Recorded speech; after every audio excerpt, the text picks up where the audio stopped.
Chapter 37, Chicago, Illinois, 2006. Our strategy for the gradual disclosure of extraterrestrial existence required a change in tactics, so it was decided that we would try and interact with Earthlings who were considered more credible than the surfers. In 2004, the Majestic 12 had decided to change tactics and interact with commercial airlines personnel in order to gradually disclose our existence to humankind. Unlike the military personnel, who reported to the president and who were sworn to secrecy, the pilots and crew of these flights were considered credible but were not under obligation to stay silent. Our chosen location was Chicago's O'Hare Airport, one of the busiest airports in the world. We waited for a particularly busy day, when more flights than usual were scheduled to arrive and depart. Our plan was to interact with as many aircraft as possible without causing any harm or panic among the passengers. As a commercial airplane approached the airport for landing, we decided to make contact through their communication system. At first, they were hesitant and confused by our voices coming through on their radio channel, so we tried to communicate with them telepathically instead, and the humans then became more cooperative. Our interactions with these commercial airliners continued throughout the day, with many flights reporting similar experiences. However, many humans that witnessed us over the skies of Chicago that day refused to believe what they had seen. Other humans, especially the commercial airline employees, refused to spread the word about the presence of extraterrestrials to other members of their species, despite the fact that as many as 12 airline employees spotted the object and filed initial reports with their employers. Despite the evidence we provided the humans with and their numerous eyewitness accounts, many humans were still hesitant to believe in or talk about our existence. Some dismissed us as weather phenomenon, and some even as swamp gas, while many others refused to even acknowledge what they had seen. We had long realized that convincing humankind of our existence would need to be a slow and gradual process, but did not realize the level of organizational and psychological denial that our disclosure strategy would be up against. It seemed mankind was one of the most stubborn creatures in the known universe when it came time for adopting new knowledge and beliefs. In the wake of our failed disclosure attempt at O'Hare, we decided that a meeting was needed to discuss alternate strategies for disclosure. Many of my alien peers gathered at Catalina Island to discuss what else could be done.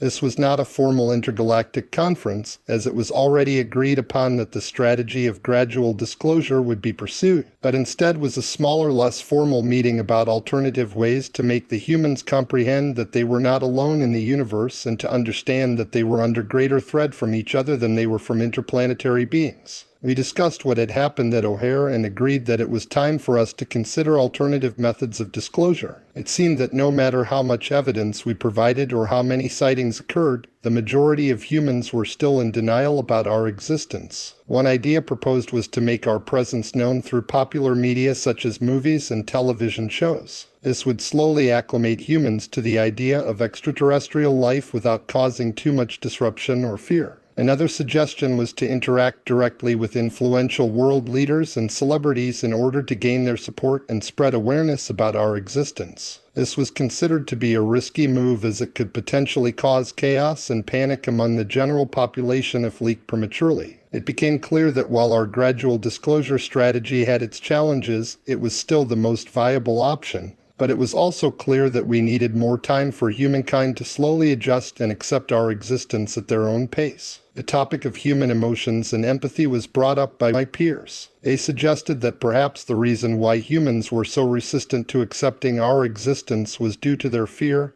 and inability to empathize with beings different from themselves. This sparked a heated debate among us. Some argued that it was not our responsibility to cater to human emotions and that they should simply accept the truth. Others believed that understanding human psychology and emotions would be crucial in successfully revealing our existence. As we delved deeper into this topic, it became apparent that we did not have a full understanding of human emotions ourselves. While we had studied humans for years, we still struggled to comprehend their complex range of feelings and reactions. We decided to conduct further research on human emotions and behavior, hoping to gain a deeper understanding of how they would react to our disclosure. It was important for us to plan carefully, as any mistake could have catastrophic consequences. Over the next few months, we used advanced technology to observe humans in their natural habitats without being detected. We noticed patterns in their behavior, and noticed how certain events triggered emotional responses in them.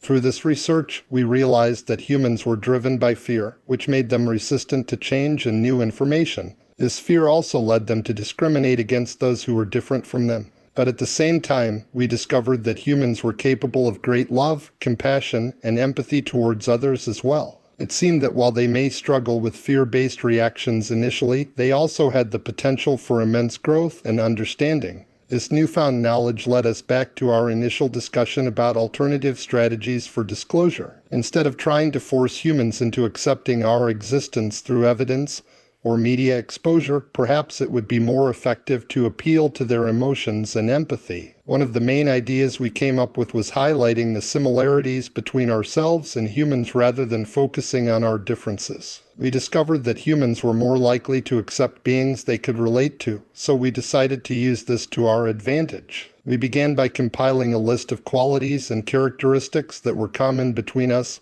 and the humans. Surprisingly, we found many similarities, like the need for love, connection, community, and a desire for both peace and harmony. We also realized that our advanced technology had given us an advantage in certain areas, but it did not make us fundamentally different from the humans. We acknowledged that we were all at least somewhat intelligent beings seeking purpose and fulfillment in life. Using our advanced technology once again, we identified individual humans who had shown empathy towards marginalized communities on Earth. These individuals seemed more open to accepting new ideas and were often referred to as humanitarians and community organizers by their peers. Perhaps these should be the targets selected for our disclosure going forward. Ultimately, we decided on a combination of new approaches that would allow us to target different audiences without alarming the entire population at the same time. And so it was agreed we would try another disclosure again in Earth year 2014 after the Majestic 12 would have the time needed to approve of our newly reformulated plan.